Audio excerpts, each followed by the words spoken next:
Battle lines have clearly been drawn, and we're here to break all of it down. This is the after credits scene.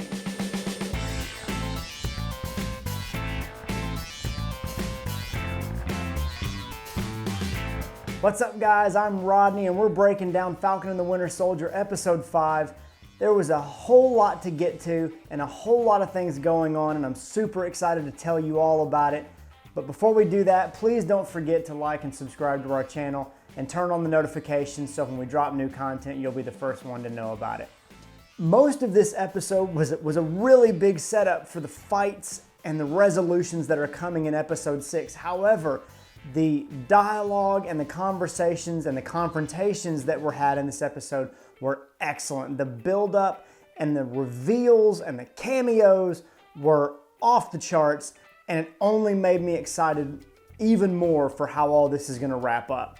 We pick up right where episode 4 ends off with a whole lot of imagery that is very off-putting when it comes to Captain America and the shield. We see John Walker running away from the scene of the crime, having to wrestle with what he's just done, and we see all those flashbacks and his reminders of Lamar.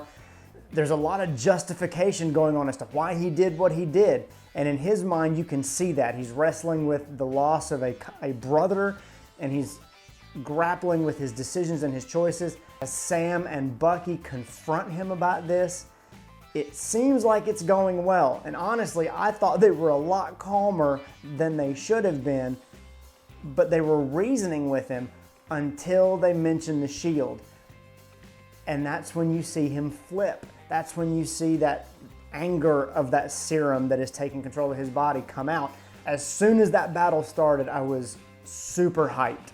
But the longer it went on, not only was I surprised that Walker was really going toe-to-toe with Bucky and Sam, and he could be a force to be reckoned with in the future, but the whole thing seemed wrong. And not because they were trying to take the shield from him. They needed to do that.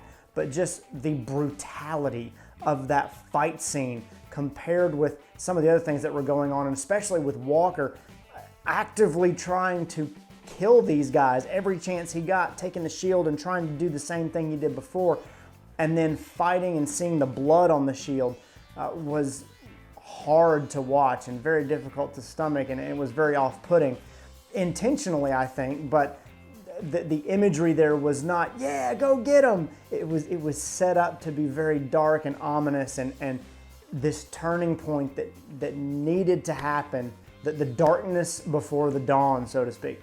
I thought it was very telling that the first person to pick up the shield after the battle's over is Bucky, and you see him holding that shield with the blood on it, which the blood is not a good thing. It's evidence literally in a crime, but it's also a metaphor for what Walker has done to the shield. It reminded me again why Bucky can't take up the shield, and I think it probably, hopefully, was acted out that way, that he can't take up the shield either because he's got blood on his hands. Like, him taking that shield would be equal to him holding the shield with blood on it.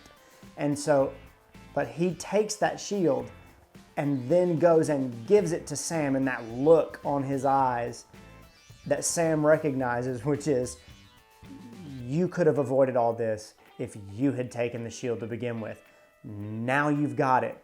What are you gonna do? And Sam gets that second chance. And the first thing he does with it, at least in my mind, was, you're gonna give it away again? But the first thing he does is to grapple with the legacy of that shield, and he goes back to see Isaiah Bradley and Elijah. Now, I know there's some things that happened with John Walker before this, but I kind of want to follow the shield, and then we'll get back to those things. His conversation with Isaiah was this contrast between what Isaiah went through and his experience as a man and as a black man in the United States and the world that he grew up in, and Sam trying to grapple with not only honoring and rectifying that history, but becoming something that lives beyond and brings that legacy into a good light, finishing the fight, so to speak. And Sam talks about that with his sister later on, that he has to keep fighting. That just like the boat, you can't let it go. It's your history. You have to hold on to it, but you are the one responsible for doing something about it. Everybody in this episode is making moves, but those lines in the sand have been drawn. I think it's really awesome that the episode is called Truth, because everybody is seeking out truth. However, they are seeking out their own truths. And somebody is going to have to step up in episode 6 and show that absolute truth. What is that moral direction that everybody will fall either behind or against? And you're going to see that with the way that Carly reacts and what she does, the way that John Walker reacts and what he does, and then Bucky, throughout the episode, you see him connecting and getting behind and supporting Sam in a way that he needed. I thought the scene with them and the Shield in Louisiana, where they were just pitching it back and forth like a football, like a father and a son throwing a baseball in the backyard, throwing a football and just having a conversation, was really awesome, to where they're throwing this legacy back and forth and having this conversation about what it means and what they should do. And is it going to be yours? Is it going to be mine? Who's going to take this up? Who's going to take up the mantle? And Sam getting a chance to do his counseling thing. And then you see Bucky actually doing the things that he could never do with his counselor. And Sam being able to say some things to him that nobody else could say. You also got some confirmation in this moment when Bucky takes the shield and gives it to Sam and says, "There's no way that I could have known how difficult it will be for a black man when Steve told me what he was planning." That is confirmation right there that Bucky knew when Steve left at the end of Endgame to take all the stones back. Bucky knew that he wasn't coming back. He knew that Steve was going to give away the shield. He knew what the plan was. And so go back and watch that scene. We're going to talk about that in an Easter egg video later on, so keep an eye out for that in the next day or two. But that was a throwaway line maybe that actually fit the dialogue really well, but it was a little throwback to some things that fans have always been wondering about, and a payoff for some stuff that was, I think, in the episode that a lot of people noticed already. It was just confirmation of that. So it was really great fan service there, and it really helped the story too. So I love it when those moments come together. It was really great. Go back and watch it. John Walker's story in this, from the battle with Sam and Bucky moving forward, and ultimately Walker made his own choice, and that's why Sam fought. This episode is full of moments, and then Sam even says it in a conversation with his sister at the end. You're responsible for your own actions. When Walker has to come to terms with his own actions, his response is vastly different. And you see that not only in the battle, but you see it when he goes before the council.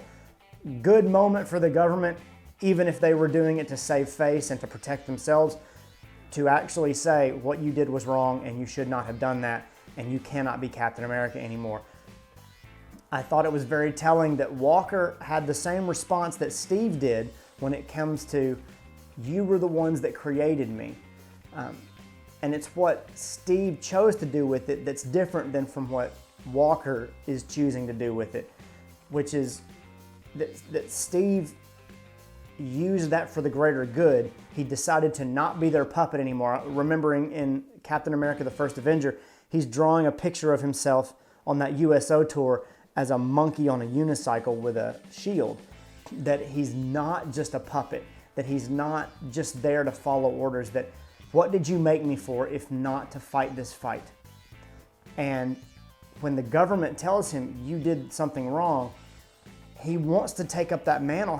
He wants to do something different, but instead of doing it the way that Steve did it, Walker crossed a line before he ever got to the moment where he earned the right to do that. Steve parachutes into occupied territory and rescues hundreds of people and earns the right to be called captain, even though he was never a captain. Walker crossed that line and broke those rules and broke even his code in the military in order to do the things that he thought was right. And then he comes back and tries to say, no, I am Captain America. No, I am. Almost like a kid pitching a temper tantrum. And when the government tells him, you are not Captain America, the look in his eyes and the response of, you made me, looks like a child disappointed in his parents for telling him something he did not want to hear. His sadness in the lobby with his wife is just an extension of that pity party. And then the cameo, let's talk about the cameo for a second. Julie Louis-Dreyfus playing Valentina. If you don't know, and we'll discuss it in an Easter egg video, she is Madam Hydra.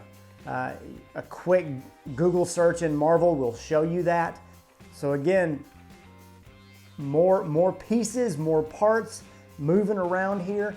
People in the background that you didn't know were doing things or making moves, and Hydra is still alive and well. Now, whether or not we're going to actually see that come to fruition in this show or not remains to be seen. She may have just been put out there as a teaser for future movies, for other things that are coming up.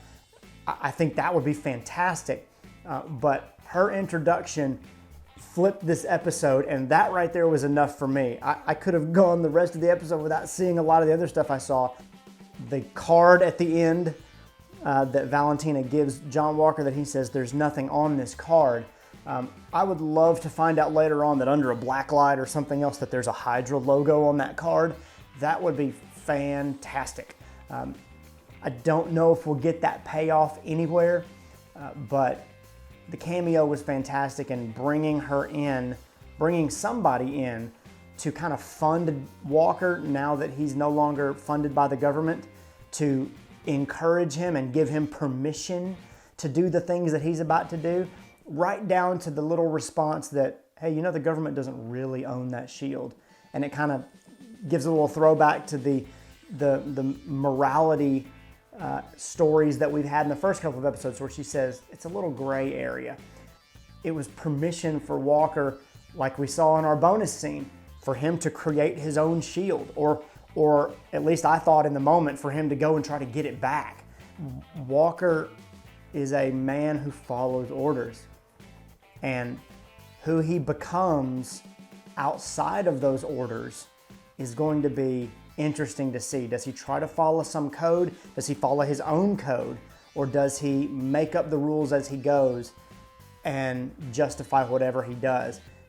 He's clearly a force to be reckoned with, but what he does with that is going to shape the rest of his story, and probably a lot of different parts of the MCU as well. And whether or not he becomes some kind of recurring character or not, or whether this was his big send-off this episode in episode 6 is going to be anybody's guess. It was great to see Torres back again, a little later than I thought we would, but Torres kind of pops back up when Sam and Bucky, like Sam says, they were sidelined by the government.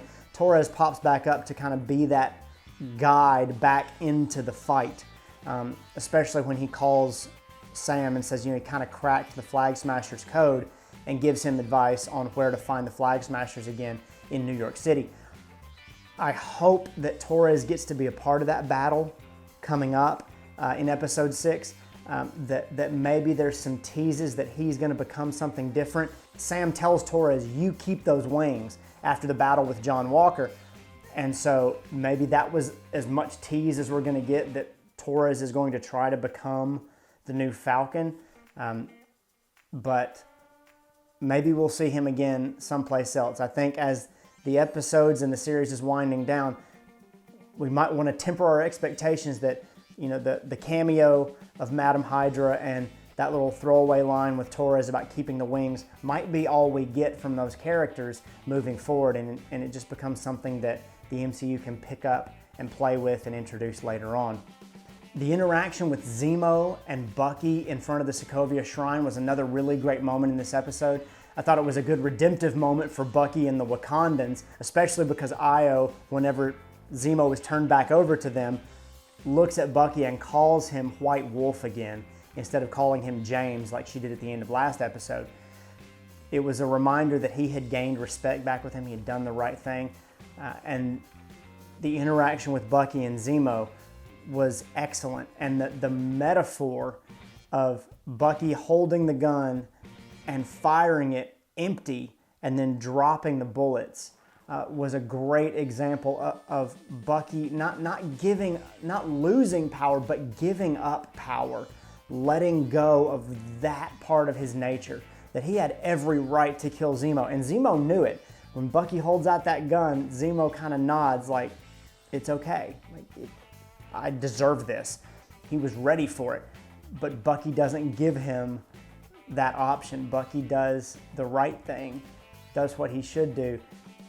And even though that Winter Soldier is in him, he has the ability to be something else. He has the ability to choose his response.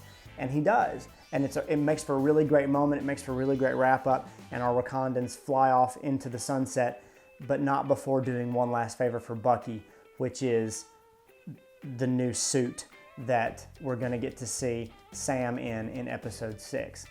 The imagery of rebuilding and restoration that they use with the boat is excellent. More Easter eggs here in this scene, in this set of scenes, with the boat and the rebuild and some of the things that happen there. Really hope you guys check out our Easter egg video coming up, because there's going to be a lot of stuff in there that plays into the plot and plays into the storyline that we don't have time to talk about here. But Sam talking to the community and reminding the community of his parents' legacy and asking them to take part in rectifying this wrong was excellent.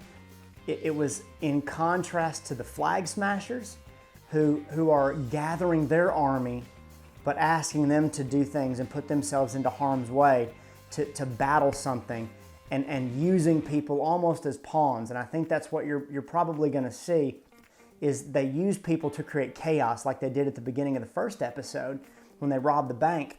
It's a contrast between the right and the wrong way to do these things. And then everybody coming together to rebuild this legacy and make it something better for everyone. And then the conversation again with Sarah and Sam, where Sarah sees what's gone on and says, we can't let this go.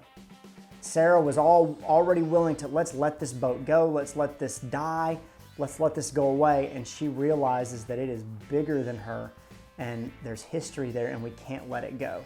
And Sam did that. There's so many moments where he shows his Captain America-like qualities, and this is the first time he really leans into it and says, okay, I'm just gonna own this. And you get to see that over and over with the montage of him working out and throwing the shield and realizing that he's going to have to fight with that shield. You know, you saw a lot of scenes where he's trying to throw it and catch it, but he can't quite catch it. But the scenes where he is throwing it at a tree and then running towards the tree while he's trying to catch it is a reminder there that he's going to have to throw that at somebody and catch it as he runs into the fight. Is something that he knows, something that I realized watching it as a fan, that's going to come back into play. He knows there's a battle coming, and he is accepting his role in that fight. For the first time, really, he's not hiding behind something else or saying, look, I'm just trying to right this wrong or fight this battle. It's just another mission. He's slowly accepting becoming who Steve always thought he was, in his own way as well. We're not going to leave this episode without talking about the theory that everybody is going to go nuts about, even more so than they already have, and I'm on board with it as well, and that is that Sharon Carter is the power broker. Now, she could very well just be working for them, but a couple of things here. All of the art and all of the things that were in her art collection studio that she's selling, those things are still in there whenever you see Sharon on the phone with Batroc, which, by the way, she helped break Batroc out of prison. She's definitely the power broker. She's the reason that Batroc was out to begin with. What was she going after? What was she doing? What does she need? And then to take him and send him to the Flag Smashers, who then say, so we're working with criminals now, was not just a throwaway line for Batroc. That was a throwaway line for us to say, the power broker's in on this, even though the Flag Smashers don't know that. Power broker is making some moves and pulling the strings, probably including the Flag Smashers, and we're gonna see all of this come to a head in episode 6. The painting that they showed, an art collector would have a buyer for that. It wouldn't just be sitting there like we saw it in episode 3. It would be gone. And for her to be moving stuff like she says she is, why does she still have that stuff? All of it was still there. She's not moving anything. That's her collection. She's the power broker. I'm calling it, and I will do a retraction video and apologize for all of my, wrong theories and leading you astray if I have to, but that to me was definitive. It was not misdirection because it was so pointed. I don't understand how it could be anything else. It was another one of my favorite moments in the episode, except for some of this slow-mo walking with the shield that Sam does as Bucky leaves, where you just think, there's your Captain America. He has those moments where he kind of looks into the sunset with the shield. They're getting you ready for it. And when he suits up and he has that shield, it's gonna be phenomenal. I can't wait for it.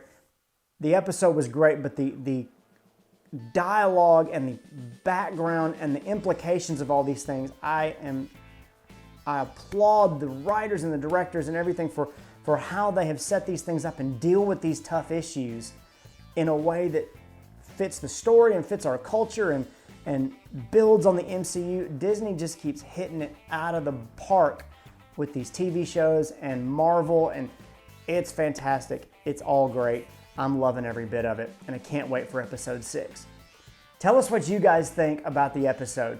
Did we miss any Easter eggs? Did we miss anything that was bigger, that you thought was a bigger moment in the episode that we didn't talk about yet?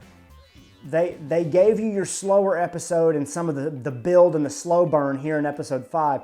Episode 6 is going to be explosive.